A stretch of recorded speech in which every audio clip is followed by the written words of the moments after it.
Is it a good idea to stay friends after terminating a relationship? Or are you better off with a clean break? Your opinions and experiences are welcomed in the comment section of this video.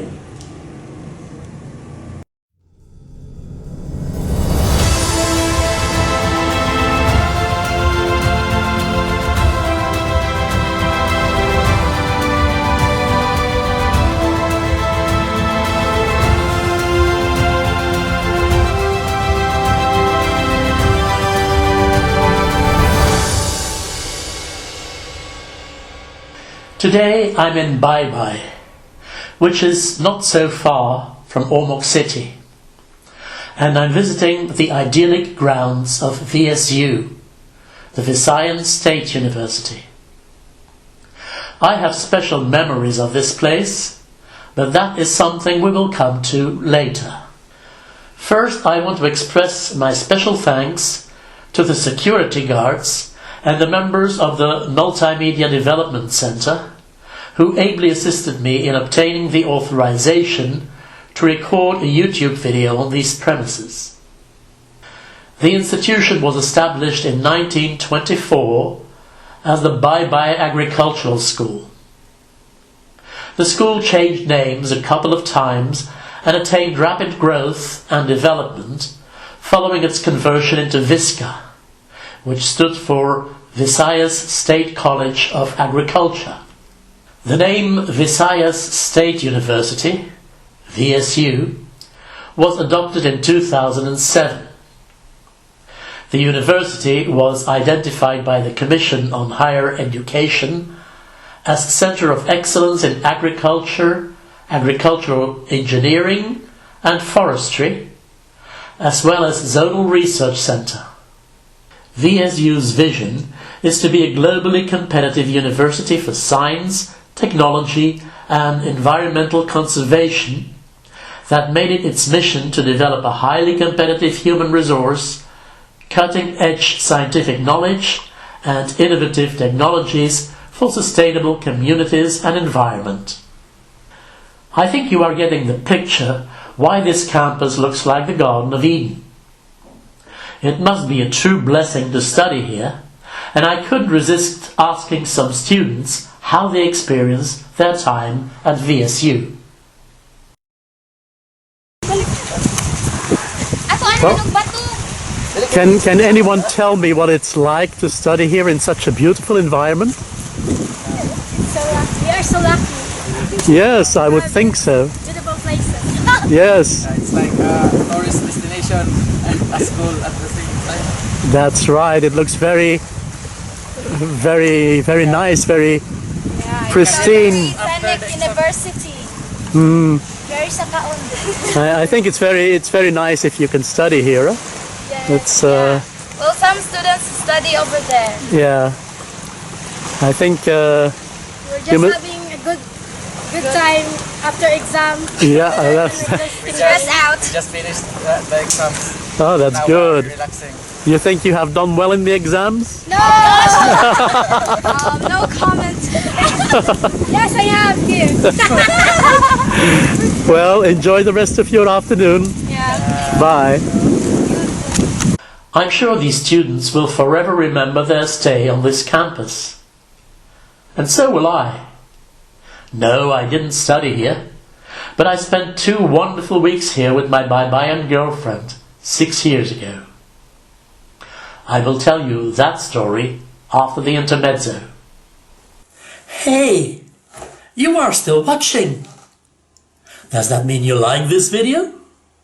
Because if you do, why not give me a thumbs up? Or even better, subscribe if you haven't done so already. You know it is free. And if you'd like to share your thoughts or experiences, that's what the comment section is for. But please keep it constructive. And now, without further ado, I will let you continue watching. 1.5 years after divorcing my Ormoc wife, I met a woman on Facebook who lived in Baybay, in the proximity of the SU, with her 14-year-old son and her mother. Mind you, I wasn't looking for another Filipino wife after my previous disappointment, and I told her that from the start. But we started chatting. Our chats became a daily routine, and after only 1 month, I felt that the differences between her and my ex were significant enough to give it a try. So we entered into a long-distance relationship.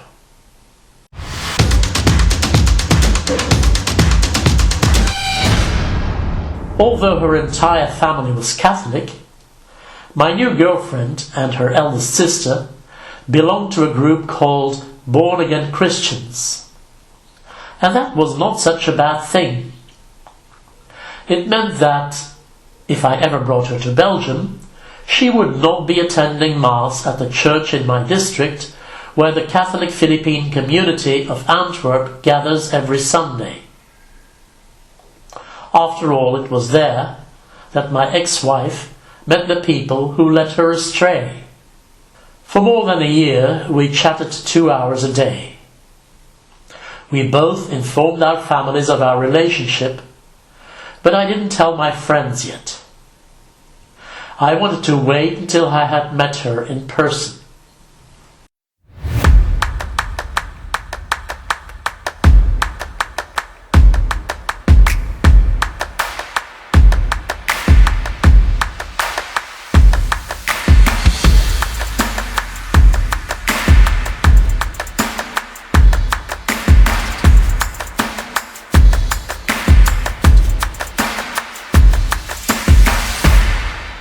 In January 2017, I travelled to the Philippines and we stayed here together at Apartel on the VSU campus. We walked through these premises almost every day and enjoyed every minute of it, as it was such a romantic setting. We spent 2 wonderful weeks together, during which time I met her son and her mother and some other relatives. We went on trips together. In Ormoc I introduced her to my surrogate family. I was on cloud 9 and felt sad when I had to leave her to go back to Belgium.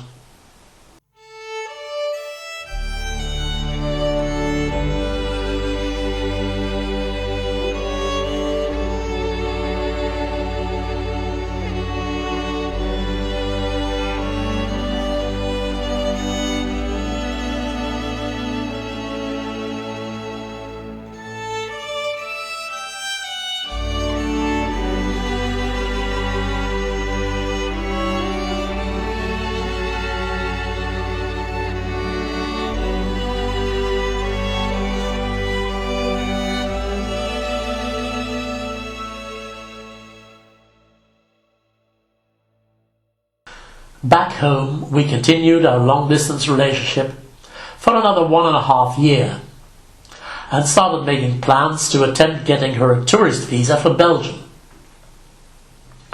But during this time, I started seeing some red flags that probably would have gone completely unnoticed if I hadn't been able to draw on the experience of a failed Belgo-Filipino marriage.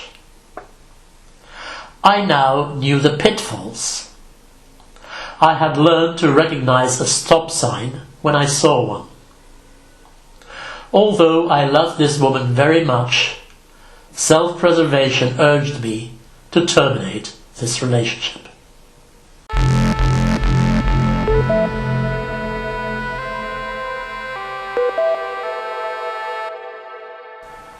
After the initial disappointment on either side, we decided to stay friends on Facebook.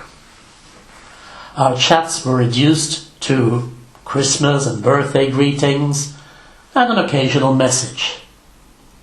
But at least we stayed friends, which would have been totally impossible with my ex-wife. Different situations call for different measures. When I decided to spend the vacation in Ormoc this February, I invited her to spend a day with me in Baybay, just as friends. She started beating around the bush, and finally it became clear to me that she wasn't enthusiastic about meeting again in person. I respect that and didn't insist. After all, I'm not aware of her current situation. Maybe she's in a relationship again. I have no idea. And that's why I'm walking here on the VSU campus alone today.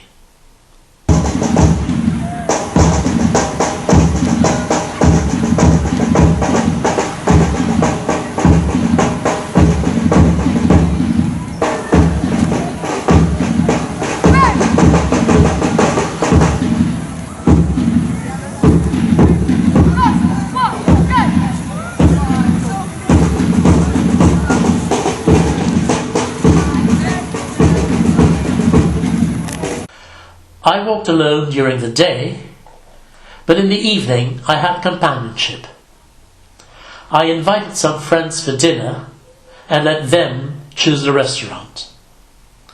They brought me to Mimai's Seafood House, a very nice place. I thanked them for their choice.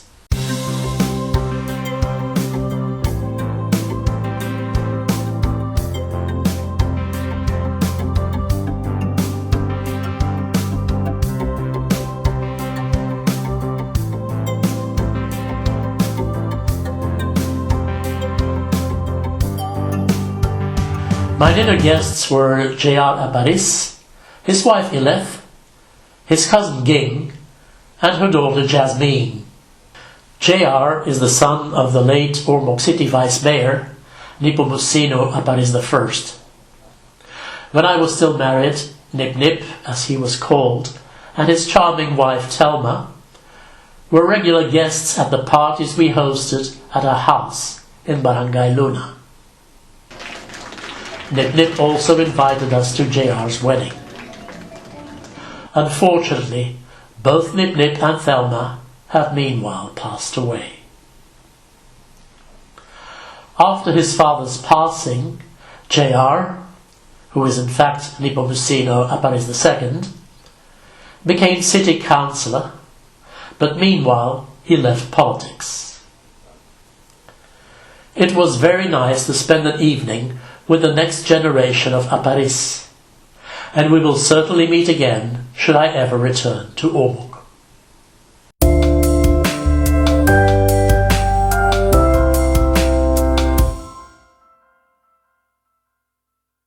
Please subscribe to Danny Paul's channel. Please subscribe to Danny Paul's channel.